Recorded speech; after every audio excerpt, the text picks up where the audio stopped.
Bahujan Samaj party ने 2027 के उत्तर प्रदेश विधानसभा चुनाव का बिगुल बजा दिया है और वो भी पूर्वांचल के गढ़ आजमगढ़ से।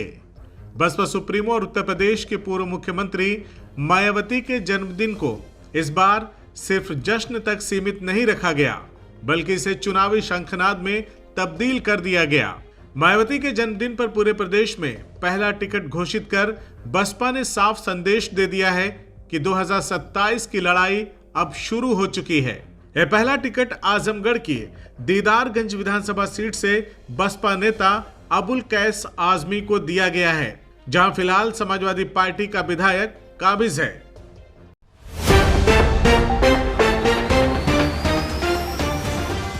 मंगलवार की सुबह आजमगढ़ कलेक्ट्रेट का नजारा कुछ अलग ही था। चारों तरफ नीले झंडे, नीले बैनर और बहन जी जिंदाबाद के नारों से पूरा परिसर बसपामय नजर आया। मौका था बसपा सुप्रीमो मायावती के जन्मदिन का, जिसे मंडल स्तरीय कार्यक्रम के रूप में मनाया गया। मंच पर बसपा के कई दिग्गज चेहरे मौजूद रहे। पूर्व सांसद सालिम अंसारी, बसपा कोऑर्डिनेटर दिनेश चंद्रा, लालगंज से लोकसभा चुनाव लड़ चुकी डॉक्टर इंदु चौधरी और आजमगढ़ सदर से चुनाव लड़ चुकी सबीहा अंसारी। कार्यक्रम के दौरान सभी नेताओं ने एक स्वर में मायावती को 2027 में 5वीं बार मुख्यमंत्री बनाने का संकल्प दोहराया। इसी कार्यक्रम में बसपा ने जो सबसे बड़ा राजनीतिक दांव खेला वह था दीदारगंज विधानसभा सीट से अबुल कैस आजमी के नाम का ऐलान। खुद अबुल कैस आजमी ने इसे जन्मदिन का डबल तोहफा बताया है। उन्होंने कहा कि पहले मायावती जी के जन्मदिन की खुशी थी, अब पूरे प्रदेश में पहला टिकट मिलने से वह खुशी दुगनी हो गई। अबुल कैस आजमी ने बताया है कि वह इससे पहले 2012 और 17 में विधानसभा चुनाव लड़ चुके हैं और दोनों बार करीबी अंतर से हार का सामना करना पड़ा, लेकिन इस बार पार्टी ने उन्हें दीदारगंज विधानसभा जैसी महत्वपूर्ण सीट से उतारा है, जो दलित और मुस्लिम बाहुल्य मानी जाती है। बसपा की इस रणनीति को लेकर उन्होंने कहा कि समय से पहले टिकट देने का फैसला अफवाहों और भ्रम को खत्म करने के लिए है। आमतौर पर टिकट देर से मिलने पर असंतोष और अंदरूनी कलह बढ़ती है, लेकिन अब 1 साल पहले प्रत्याशी तय होने से संगठन मजबूत होगा और जनता तक पहुंचने का पूरा वक्त मिलेगा। वहीं दीदारगंज की समस्याओं पर बात करते हुए अबुल कैस आजमी ने कहा कि क्षेत्र की सबसे बड़ी दिक्कत सड़क और बिजली है। अगर बसपा की सरकार 2027 में बनती है तो इन समस्याओं को प्राथमिकता के आधार पर हल किया जाएगा। उन्होंने दीदारगंज की जनता से अपील करते हुए कहा कि अगर अमन, चैन और विकास चाहिए तो बहन जी की सरकार बनाना बेहद जरूरी है। बसपा के इस पहले टिकट के ऐलान ने साफ कर दिया है कि 2027 की सियासी जंग में अब देर नहीं और मायावती एक बार फिर सत्ता की सीढ़ियां चढ़ने की तैयारी में है। भैया बहुत अच्छा लग रहा है कि तो बहन जी की जन्मदिन था, उसकी खुशी थी। दूसरी बात है कि बहन जी ने पूर्वांचल में 350 विधानसभा दीदारगंज में पहले टिकट घोषणा कर दिया, तो और ज़्यादा खुशी बढ़ गई हमारी। भैया जन्मदिन के बहन जी की जो खुशी थी उसकी डबल हो गई आज हमारी।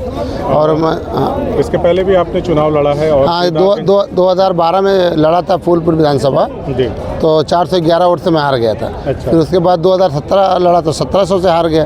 तो दोनों बार बहुत अच्छा चुनाव लड़ा था, लेकिन अब की बार बहन जी ने मुझे दीदारगंज भेज दिया।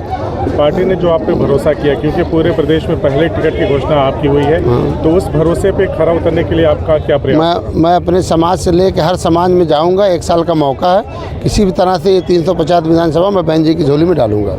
और देखा जाता है कि चुनाव के अंतिम समय में टिकट वितरण होता है, बहुत सारी सीटें पहले से क्लियर होती है, लेकिन बहुत सारी अनक्लियर भी होती हैं। तो बसपा की जो आपकी स्ट्रेटेजी है पहले से टिकट घोषणा की, ये कितना मुफीद साबित होने वाली है? इसलिए कि बहन जी इसी अफवाह को बंद करने के लिए अब की बार टिकट साल भर से शुरू हो गया है। अब 1 आध महीने के अंदर मुझको मेरी जानकारी में जहाँ तक कि बहुत सारे टिकट हो चुके हैं। बस बहन जी जब ने घोषणा कर दे टिकट की, इसलिए कि समय ज़्यादा रहेगा तो आदमी को भ्रम नहीं फैलाएंगे। नहीं तो ज़्यादातर जो टिकट मांगते हैं उनको टिकट नहीं मिलता, वो भ्रम फैलाते रहते हैं। इसीलिए बहन जी ने निर्णय लिया कि अब की बार हमको सरकार बने, साल भर पहले सबको टिकट जो अच्छे प्रत्याशी हैं उनको कन्फर्म करते जाएँ। तो दीदारगंज विधानसभा को लेकर के क्या कहना है? दलित और मुस्लिम बाहुल्य सीट है, इस पर आपको टिकट दिया गया है। दलित और मुस्लिम दलित और बाहुल तो है ही है, लेकिन इंशाल्लाह अन्य समाज में भी हर समाज के वोट में मैं कोशिश करके बहन जी की पार्टी से जोड़ने की कोशिश करूंगा। साल भर समय है और ये हर हाल में ये सीट बहन जी की झोली में डालूंगा और बहन जी को 5वीं बार मुख्यमंत्री बनाऊंगा। कब आपको पता चला कि दीदारगंज मुझे भेजा जा सकता है? अभी बहन जी की जो 1 हफ्ता पहले मुलाकात हुई तभी मैं नहीं जानता था मुझे दीदारगंज से ऐलान होगा, लेकिन ये तो रात को मुझे पता चला कि बहन जी ने मुझे 350 विधानसभा में घोषणा कर दी।